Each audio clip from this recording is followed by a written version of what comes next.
and the name of the Goethe Institute. The Ukrainian play readings is, from our perspective, an utterly important project with, of course, a sad story behind it, but also with a story of resistance. And it is a story of a cultural fight against totalitarianism, fake news, and for freedom in general, and the freedom of arts in particular. Is, from our perspective, I hear feedback of myself.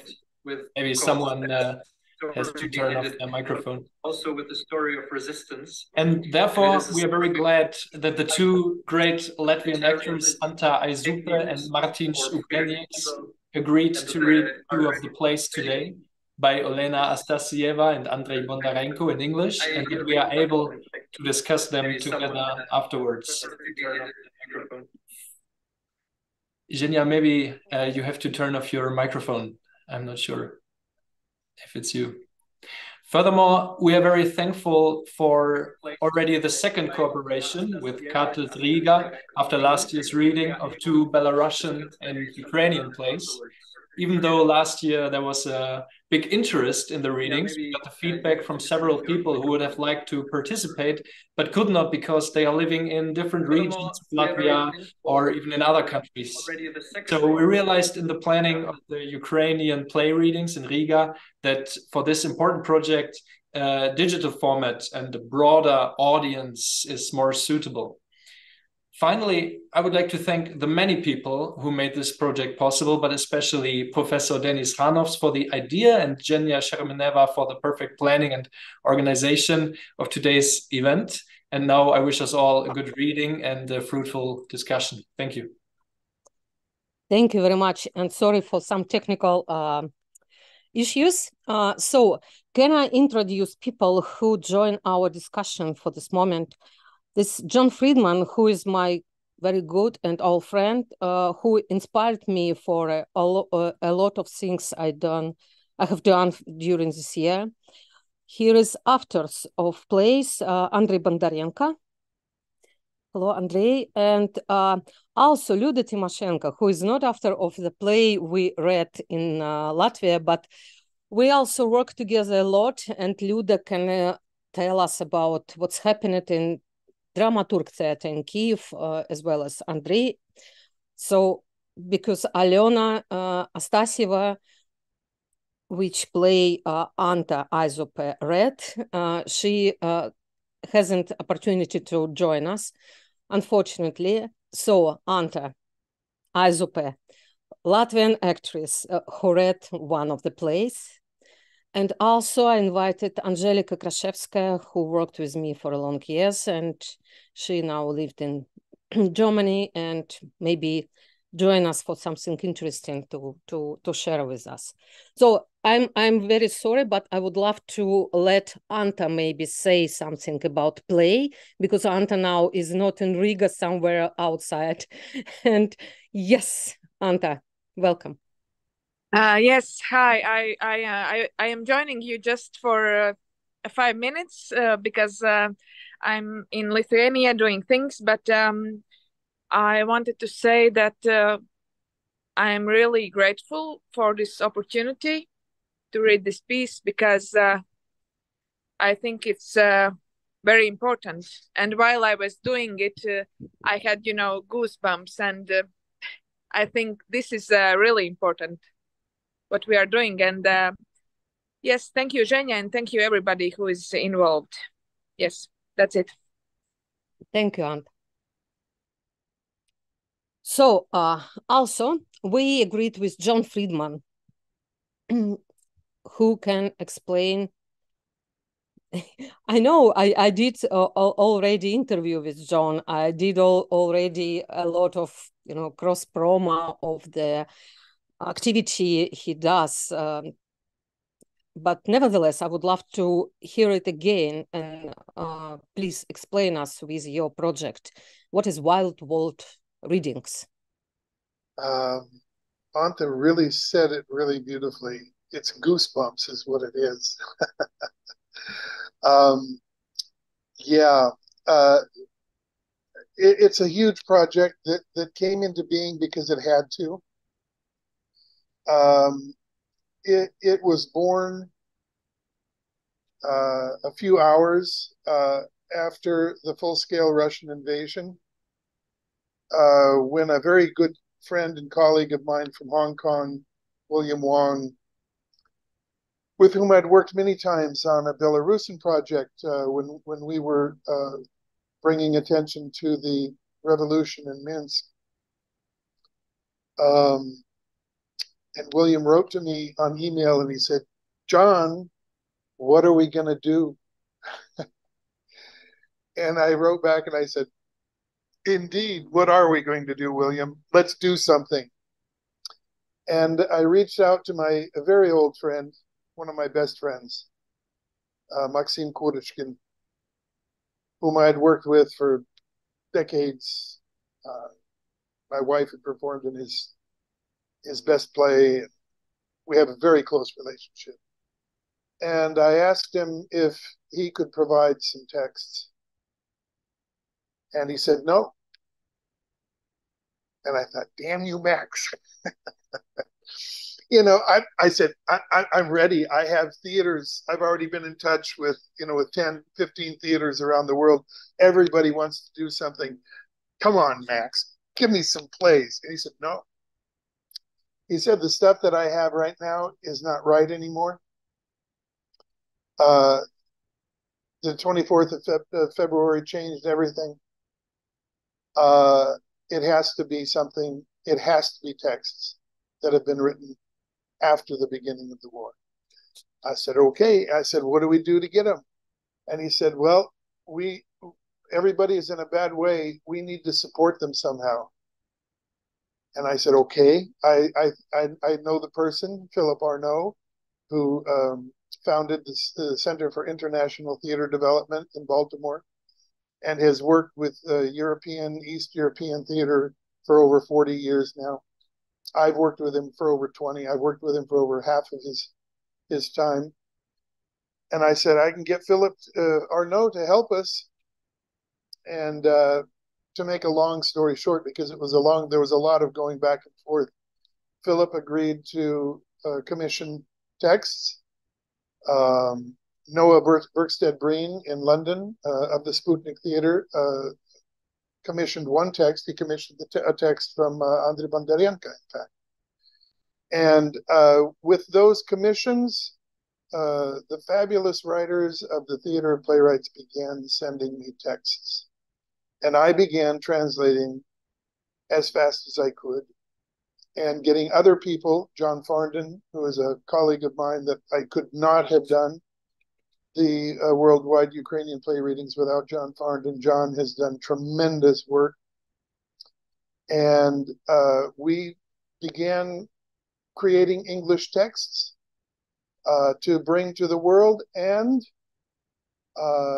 inspiring people in other countries to do translations. Finland, Germany, again, Hong Kong into Cantonese, Slovakia, Romania, Hungary.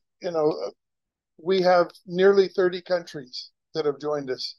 Sometimes, like is being done right now, the readings are in English, but often the texts have been translated into the local language of whatever country is doing it. And so to bring this little spiel to an end and let some other people talk, and we can talk further about details later, but we are at a point now, a little over 600 days into the war, and we have curated over 475 events.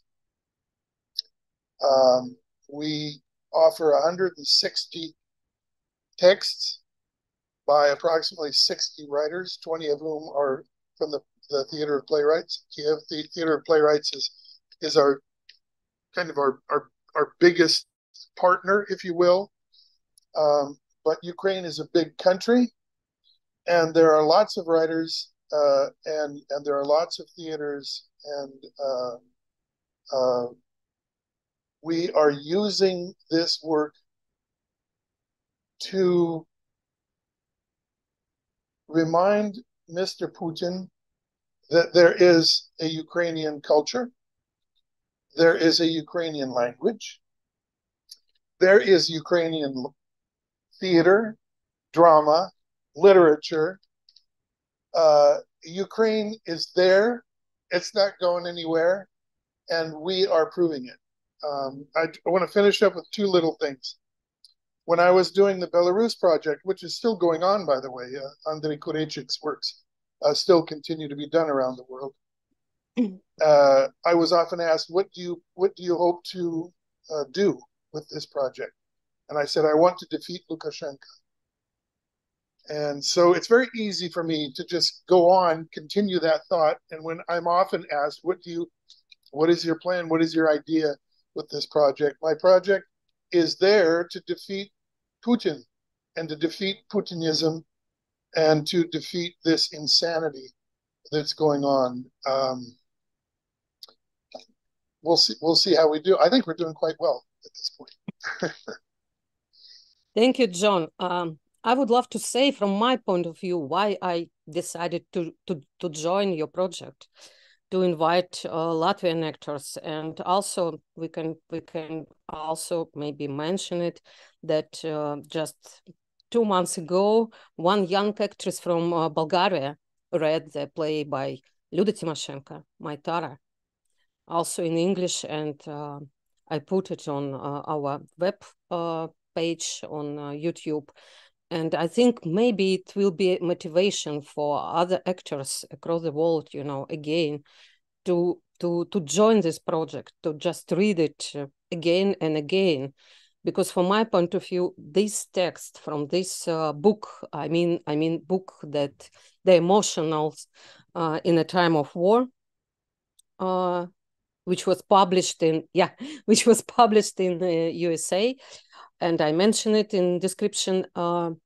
I think all these plays, short and maybe like monologues mostly, but all of them very deep reflection what's happened last spring in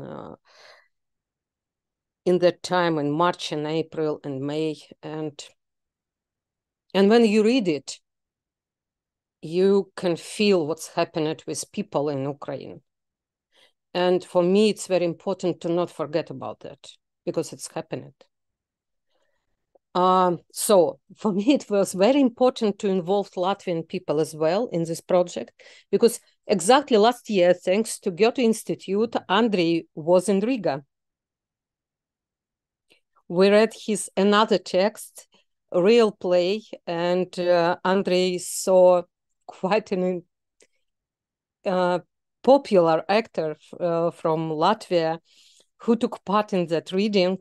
And I think we told about how is new drama exists in Ukraine.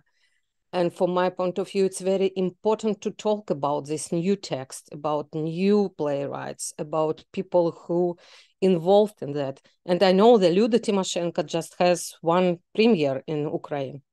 So your text is two premieres, yes. So let me give a time to speech for Andrei, maybe firstly. Yeah. Thank you, Andrei.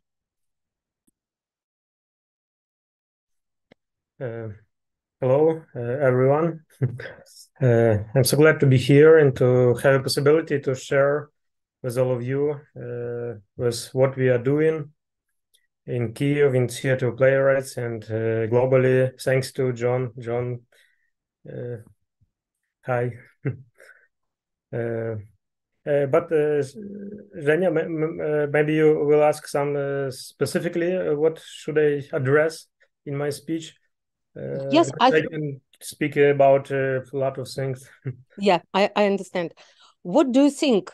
What the play reading in different countries can give to other cultures, can give to, for instance, to Latvia's actors or Latvia theater? What do you think? How it could be combined? You know, the text was written by you last year in Ukraine, and young actor who just read it in Latvia, being safe, being out of this war.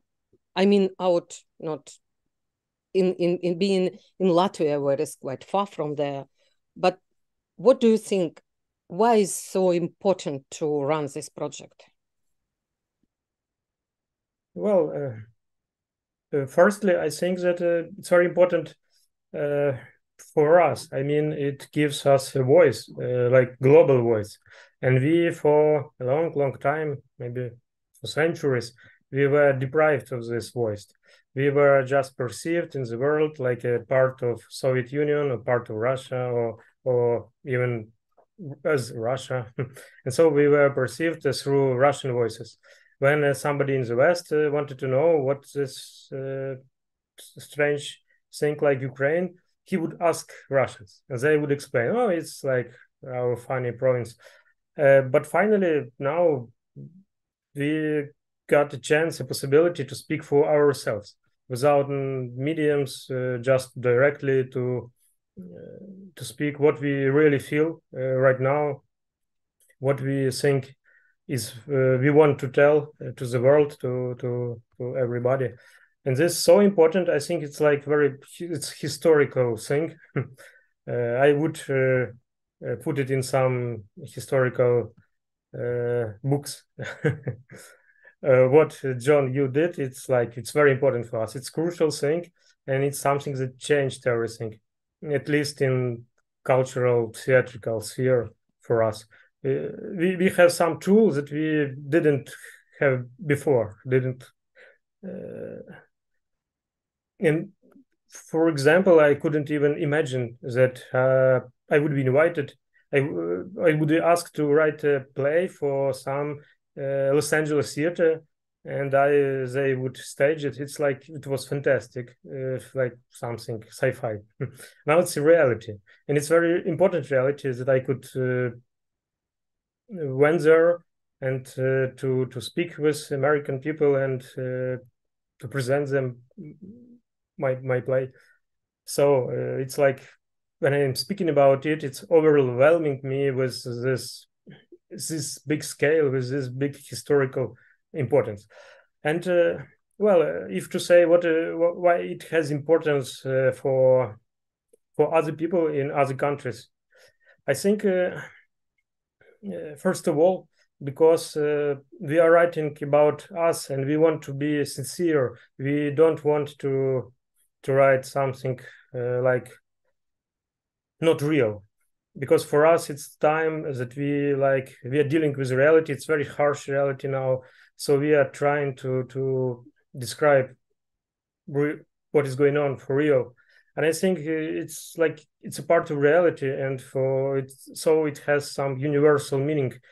So everybody can just through our text, I hope, can know what is experience of human beings being put in these drastic conditions of war in 21st century in Eastern Europe. Who could imagine that it's some fantastic, but bad fantastic, and it happens, and what it feels like to be there, how human being are experiencing it, what they think, what they feel. I think it's like universal topic.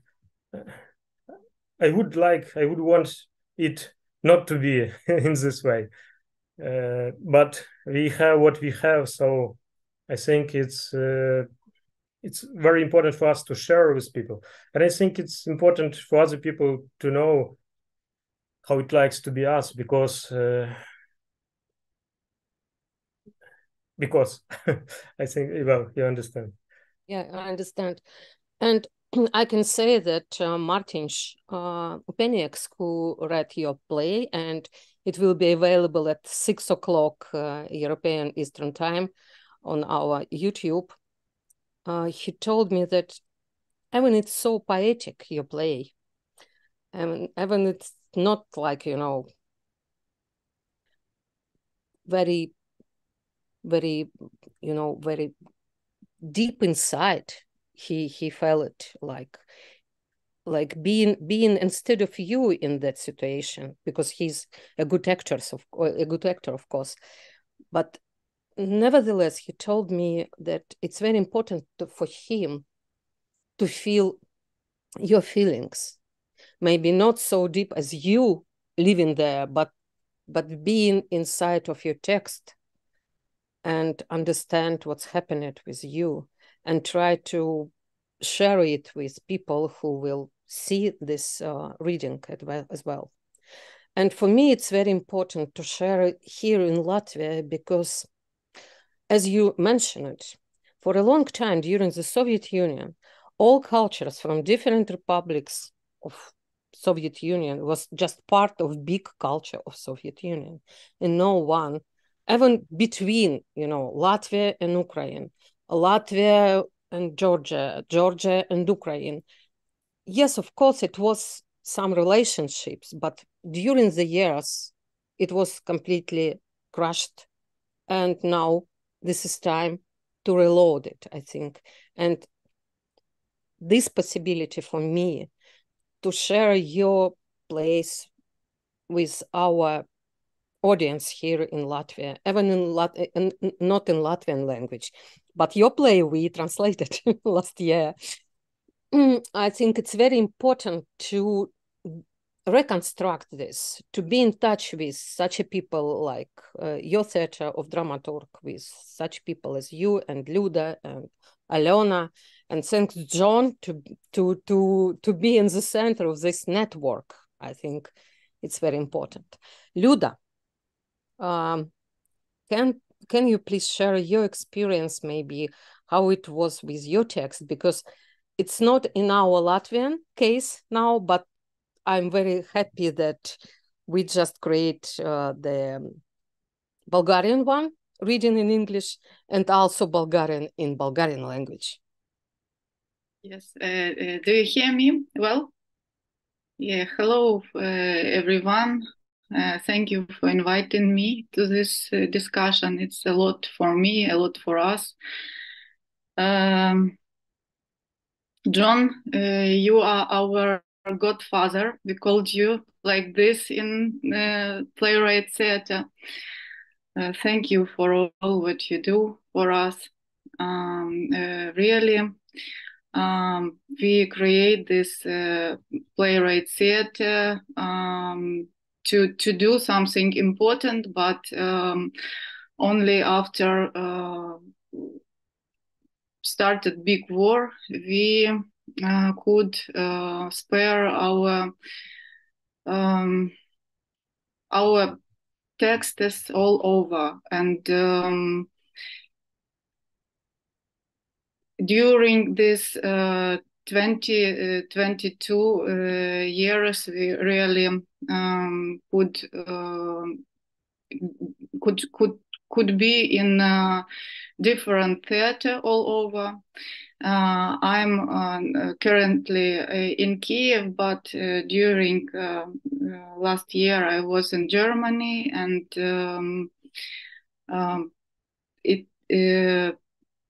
it's a lot of theater give opportunity not only to our text but also our playwrights.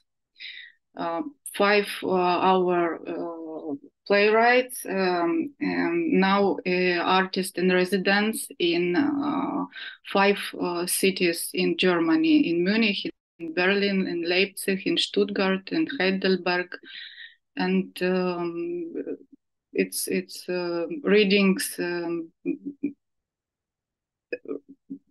which was in this city.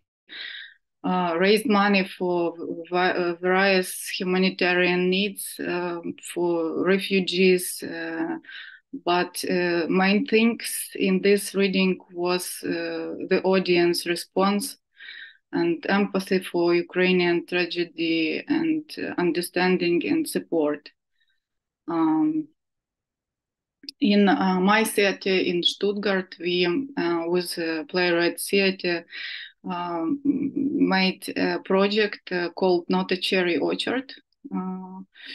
15 stories written by playwrights from Playwright Theatre, and it's presented to German-speaking visitors in headphones. The text was performed by actors and actresses from this theater, and 15 illustration was created by Ukrainian artist Anna Sherbina. It's visualized the stories, this picture. The idea of the project was that since beginning of the started big war, Ukrainian hearing the words, for example, poplar and beech, have been imagined not the trees, but a missile and rocket system that sent missiles and bombs towards our country. Russians name their deadly weapons after trees and send them to destroy Ukrainians. It's turned that there are 15 types of weapons named after trees. It's a chestnut, sycamore, jasmine, apple, and so on. And playwrights each took one of these trees and wrote their own story related to the tree and the war. And the German audience had the opportunity to immerse themselves in the reality that Ukraine is living through today. So it was a lot of different readings and different projects, and we account how many. It's a lot. John, like John just say about, and it's interesting that when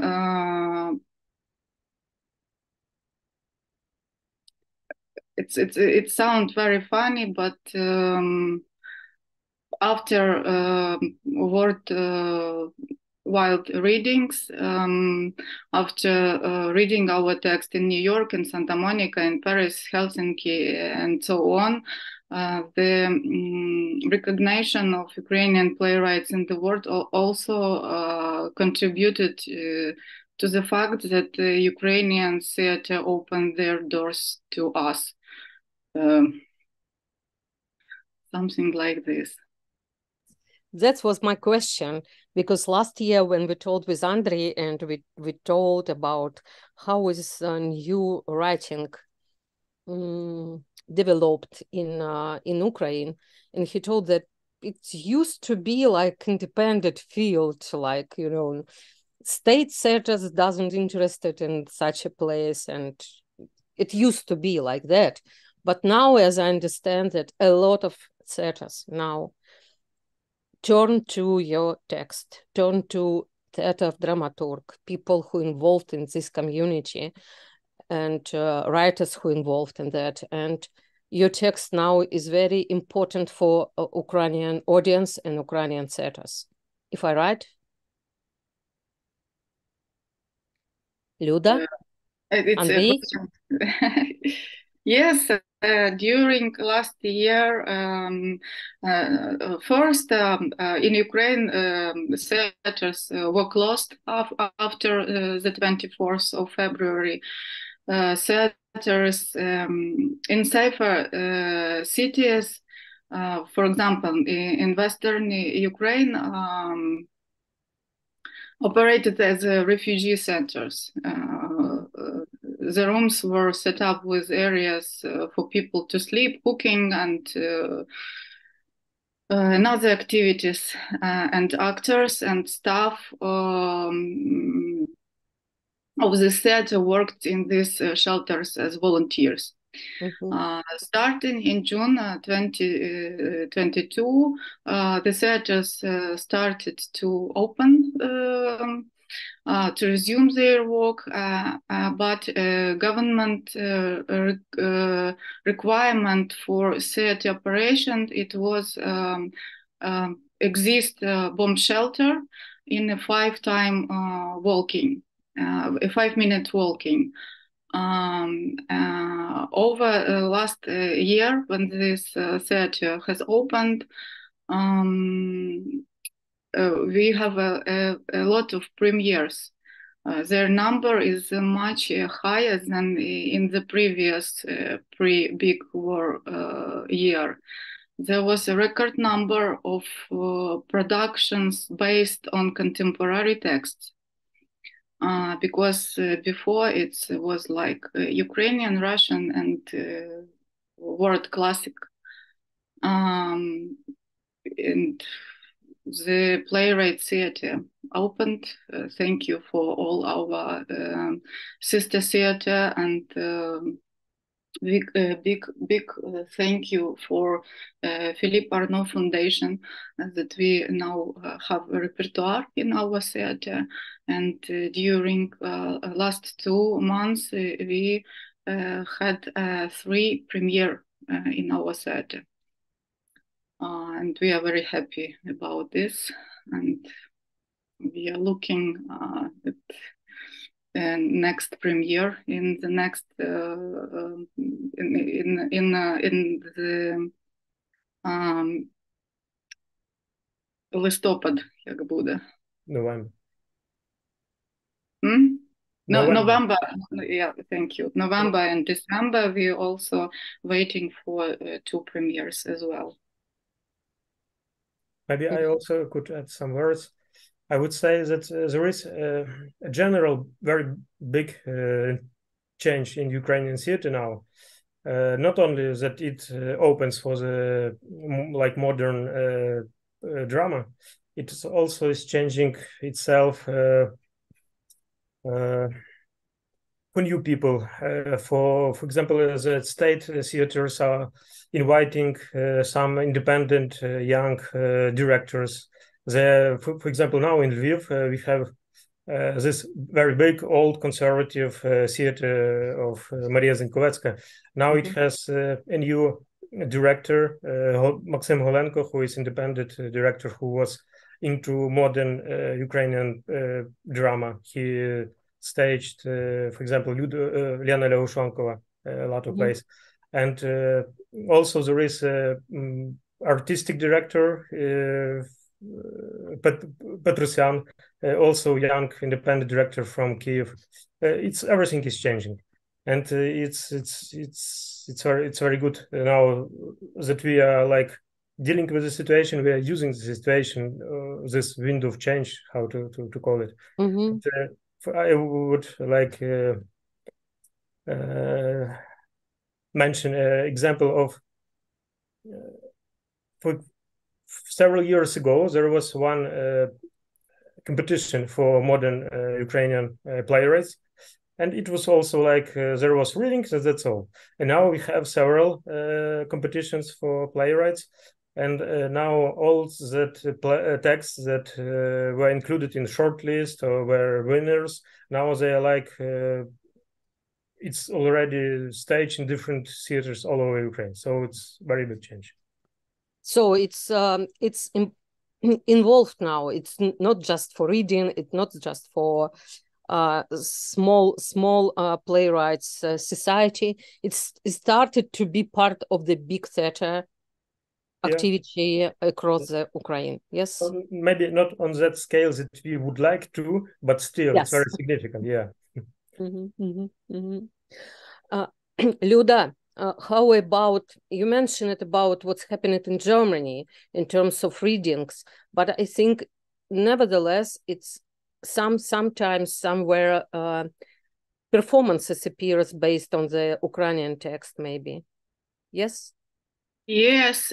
For example, half year ago, it was a very good and big performance by Natalka Vorozhbyt text. It's Green Corridors in Munich Kammerspiele. I was in this premiere and it was great. And this performance was called like the best in German. After that, Maxim Halenko put this play in Kiev Theater, and also Theater of Playwrights put it in their own repertoire, and there was very different. And so it's already three productions based on yes, this book, yes, yeah? yes. Mm-hmm. Director Jan Gekel, very good director. Yes. And I just come from the festival in Bydgoszcz, where is Lena Legushenkova, now resident, and takes part in a festival of new writing there. It's part of festival in Bydgoszcz. So I think that it's not only Germany, but also and Austria as well, and Poland as well, who are opening their theaters for the new Ukrainian text. And Bristol as well. Yeah. Our big friend, Hennessy Steve. So across the world, of course, but I mean, if we talk about this part of Europe, whereas Latvia seems to be part of that, I think for us it's very important to know that in Poland, Germany, it's a lot of theater who are interested in Ukrainian new texts. Yeah. That's why I try to do this in Latvia as well, because everyone is looking for something new, and I think Ukrainian text could be interesting to reload the theater creators, point of view for this situation of this year and last year and what's happened in the world now, I think. John? Yes, Andrei? I just remembered, because when I was answering your first question, I remembered that when I was in Santa Monica in USA, there was one person who told me interesting thing and very important for me, that when they were looking at this performance, they were just at first they were looking at some foreign reality, some Ukrainian reality, but then they slowly felt that it's about them also. And for me, it's very important that when people are listening to all these readings, performances, and they become perceive us not some foreign exotic part of territory or world, but they gradually begin to know us more, and they just feel that we are the same people like them. And for me, it's also very important impact for what is all these projects and so on.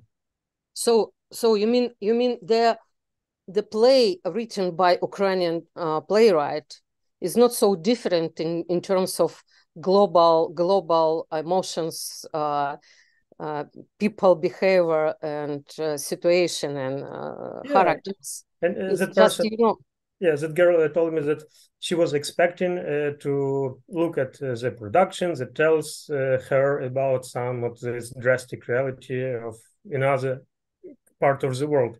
But then she saw something that that was telling about her also. She perceived something that was relative to her as a person. She knew something new about herself. She told me. I was very glad. I was like very happy to hear it.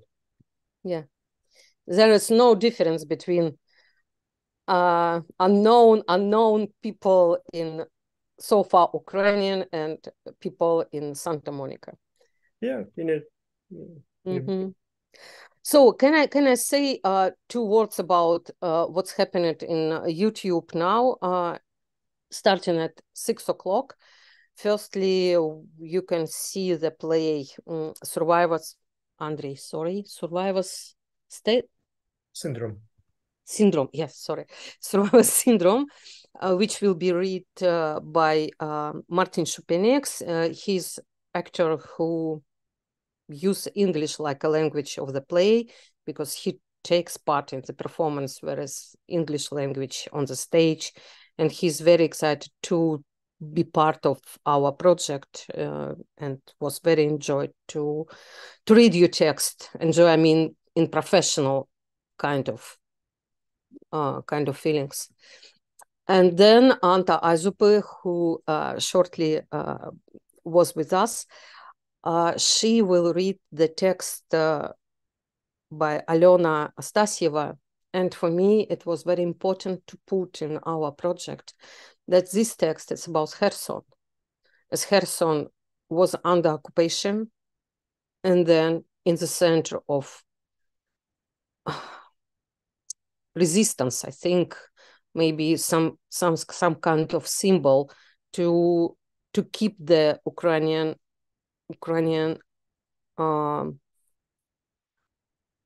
how to say it, inside of the city and still be part of Ukraine. And for me, it was very important to share this text. And Anta, I think, was very deep in the reading, and I think it will be 20 to 7, but it will be available on YouTube, and we can see it. Two readings, read by our young Latvian actors. So, John, maybe you can say something to finish our talking about new writing. I'm thrilled. I'm thrilled to hear what Andrei and Lyudmila have said. It's very hard to talk about this, talk about what we've done in terms of success, because while the hostilities and the war and the killing goes on, there can be no talk about success. That's not even a word that really fits this. So but I'm limited by the words that Shakespeare gave me and John Donne and a few others. So I'll not liking the word, I'm going to say that what Lyuda and Andrei have said indicates the success of this project, in the sense that it has obviously had an important impact, not only in the world, which I know, but perhaps even more importantly in Ukraine, which is something I don't know. I have not been to Ukraine since the war began. I rely on what I hear from my friends and colleagues. And to hear that they feel that what has happened in the last 600 plus days has been essentially, neither one of them said this, I am going to call it a birth or rebirth of contemporary Ukrainian writing for the theater. I think that's incredible. It's incredibly important. It is, Andrei suggested that it was historic, and he seemed to be even a little shy about saying it's historic. It is historic. What is happening, what the writers of Ukraine are doing, is historic.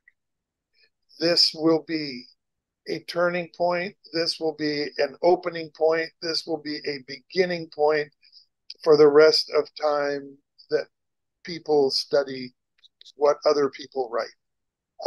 It's incredibly important. I'm really thrilled for everybody involved that it's succeeding in some way. I would like to see it succeed more. Now I want to do one tiny little footnote, because I love Lyuda Tymoshenko. Lyuda Tymoshenko is a brilliant artist. I don't know how many people know this, but she is a brilliant artist. And at the beginning of the program, I was often writing on YouTube or saying in letters, people would ask me what I was doing, and I'd say, well, I'm getting Ukrainian writers to throw texts at Putin.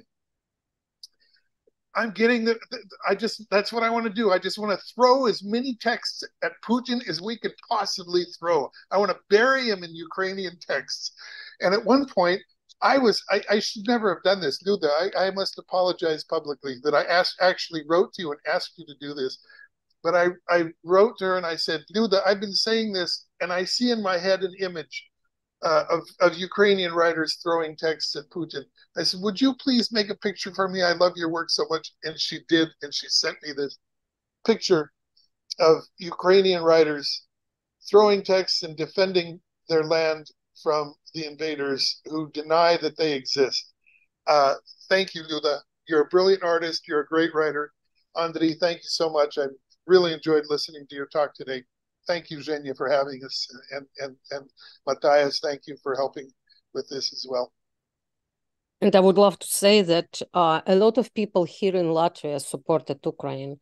A lot of volunteers, a lot of, foundation to support, and people who work as volunteer all last year to help Ukrainian go through the Latvia to the west or back to Ukrainian, because some people came from east part through Russia, through Latvia, to come back to Ukrainians this way, this long way.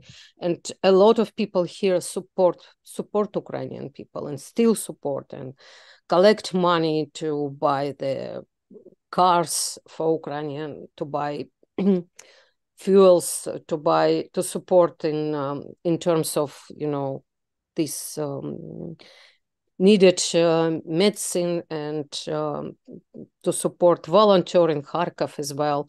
So I use some link from our Latvian volunteers who work for Ukraine, and use their links to put in our YouTube description, whereas you can support Ukrainian Foundation from here.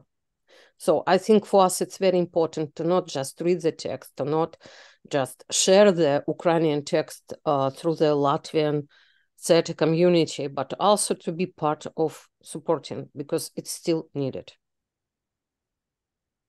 So thank you, everyone. I hope this place will be start of something new and big, maybe. And our partnership with Theatre of Dramaturgs and my own, love to you, what you're doing. And yes, and that postcard we still have and will be shared during the festival in Riga, maybe to support your theatre in future as well. Thank you very much, Zhenya, for all what you do. Thank you. Thank you, and switch for the video shooting of the reading. Thank you, everyone. Thank you, Goethe Institute, to support this event. Yeah, thank you. Bye. Thank you. Bye. Thank you. Bye-bye. Thank you.